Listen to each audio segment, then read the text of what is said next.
live with Adrian Rowan out of Wisconsin. What's going on, brother? Man, I'm here. Ready for some Pittsburgh Steelers football, but we got to take care of business first. So, just tell us a little bit about yourself. When did you, I guess, first get into boxing? Man, as a kid, I used to watch boxing, and I used to love it, but my grandparents were kind of old school. They raised me, and they're like, that's too violent. They put me into, like, Taekwondo for a little bit as a kid, and I didn't really like that. I tried the MMA thing out when I was, like, 18. A teacher introduced me to it, so I've always been into combat sports. But then, I got a little bit older, and I was like, man, boxing's the one. So I've been training and doing all that for a long time. I wanted to go pro at one time in my mid-20s, but obviously, that's a late age to start to do that. And I got a real job being the manager of a gym. So once I started doing that and working 14-hour days, I stayed with the boxing, stayed training, stayed learning from different coaches and going different places while I, did my fitness journey. And, to this day forward, my trainer, George, who I'm with now I got a boxing club that I run out of his school where they do jiu-jitsu and judo. So I've just been following up with that, training my son. I'm old, so, my aspirations are for him to do something. But, Border Wars was a perfect chance to kind of jump in and, get my feet wet as far as on the competitive edge, because I do plan on doing more Border Wars and other competitions over in the local area as well. So you spoke of age. How old are you exactly? 36. 36 years old. So is this your first time in a smoker or an amateur fight, or do you have any amateur fights and been in any smoker events? I mean, I have never signed up for an official smoker, but I'm the type of dude that goes to other people's gyms and goes in, and I know you probably know from going enough gyms. It's like the dog pound. You go into certain gyms, hey man, I just want to come get some work. It starts out as semi-friendly sparring into, competitive hardcore fight. So, but this is the first one I'm officially coming in to compete, to beat someone, to try to get ranked, to get something, because I'm coming for a belt at some weight class. We'll figure it out from here.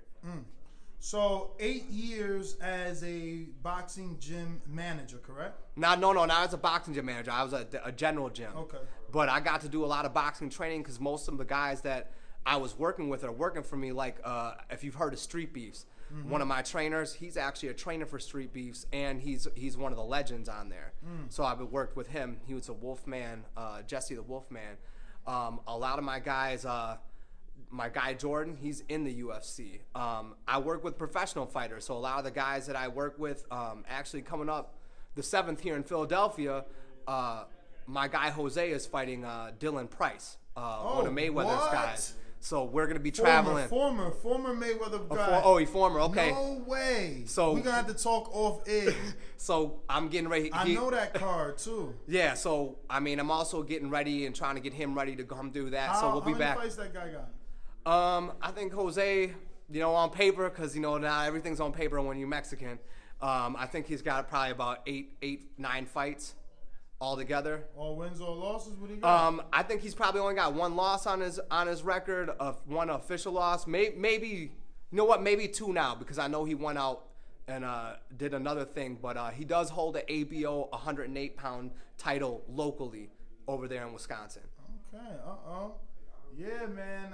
We know Dylan in the TBV community, so that's gonna be interesting to get some more information there. But speaking of, more information, what do you know about your opponent, Dan the Man from Washington? I don't know much. I mean, I know the footage that I seen. He seems like a nice dude, but I don't know much beyond what I've seen. What can you tell from the footage you've seen? I can tell from the footage I've seen that he's definitely starting to go into the amateurs. I mean, his hands are down a little bit. Some of them hooks are wide. He seems to not throw his punches straight from the guard up here. So just little things. I mean, all critical things. Now I will say what he does do well is he does have a nice shovel hook. I seen that shovel hook to the body.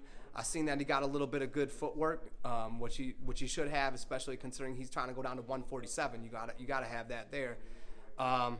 But yeah, I mean, he's got the footwork. He's got a nice shovel hook, a little bit of speed. I seen a little bit of speed there, but I'm just hoping that experience and should overcome the youth and the power.